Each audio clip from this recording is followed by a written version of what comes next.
સુરતમાં વરસાદ બાદ ધોવાયા વરાછા વિસ્તારના રસ્તાઓ। વરાછામાં ઠેર ઠેર મસમોટા ખાડાઓ પડ્યા છે। કતારગામ, ડભોલી, લલિતા ચોકડી, કતારગામ દરવાજા વિસ્તારના રસ્તાનું ધોવાણ થયું છે। રસ્તા પર ખાડાઓના કારણે વાહન ચાલકોને ભારે હાલાકી પડી રહી છે। જો કે વરસાદે વિરામ લેતા હવે મનપા રસ્તાનું સમારકામ કરશે। મનપા તંત્ર ફક્ત કાગળ પર કામ કરતું હોવાનો સ્થાનિકોનો આક્ષેપ છે। સુરત શહેરની વાત કરવામાં આવે તો દર ચોમાસા બાદ સુરત શહેરના રોડ રસ્તાની હાલત છે અત્યંત ગંભીર બની જતી હોય છે, કારણ કે તમામ રોડ રસ્તા છે તેનું ધોવાણ થતું હોય છે, મસ્ત મોટા ખાડા પડી જતા હોય છે અને તેના કારણે વાહન ચાલકોને ભારે મુશ્કેલીનો જે સામનો કરવો પડતો હોય છે। માત્ર 1-2 વર્ષ નહીં પણ દર વર્ષે આ રીતની સ્થિતિ હોય છે, છતાં પણ સુરત મહાનગરપાલિકા દ્વારા જે કોઈ ચોક્કસ નિરાકરણ લાવવામાં નથી આવતું। અત્યારે જે રીતે દ્રશ્યો જોઈ શકાય છે કે વરસાદે જે વિરામ લીધો છે છતાં પણ સુરત શહેરના મોટાભાગના રોડ રસ્તાનું ધોવાણ થઈ ગયું છે। જે ડામર છે તે ઉખડી ગયો છે અને મસ્ત મોટા ખાડા પડી રહ્યા છે। વાહન ચાલકોને ભારે હાલાકીનો જે સામનો છે તે કરવો પડી રહ્યો છે। અહીંયા સ્થાનિક લોકો છે તેમની સાથે વાત કરીશું। કેટલી મુશ્કેલી આ રોડ રસ્તાના કારણે? અત્યારે અવર જવરમાં ગાડીઓને પૂરેપૂરી મુશ્કેલી થાય છે અને રોજને માટે 1 થી 2 ગાડીઓ સ્લીપ થાય છે। ખાડા એટલા પડી ગયા છે કે કોઈ જોવાવાળું જ નથી।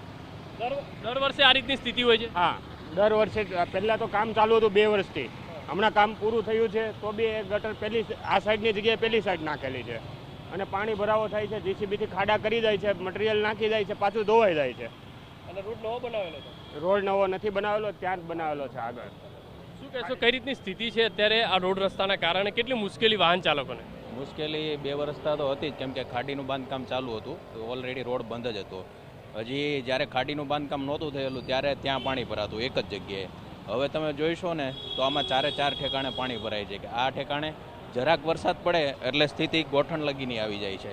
અને ગટર લાઈન એ લોકોએ કરેલી છે, વરસાદી ગટર, પણ જે આ બની ગયા પછી ભૂલી ગયા હતા, ફરીથી એસએમસી ખોદકામ કરી અને અંદર નાખેલી છે।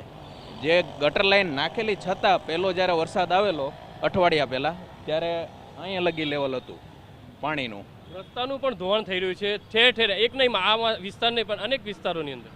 અનેક વિસ્તારમાં કહું ને તો પણ વરસાદના ઠેર ઠેર ધોવાણ થઈ ગયેલા છે। રોડ રસ્તા પણ બહુ ખરાબ છે અને હાલત જરાક પર વરસાદ પડે એટલે ખાડા એમને એમ માટીને પુરાણ કરી જાય છે, પણ એનું કોઈ નિરાકરણ નથી આવતું।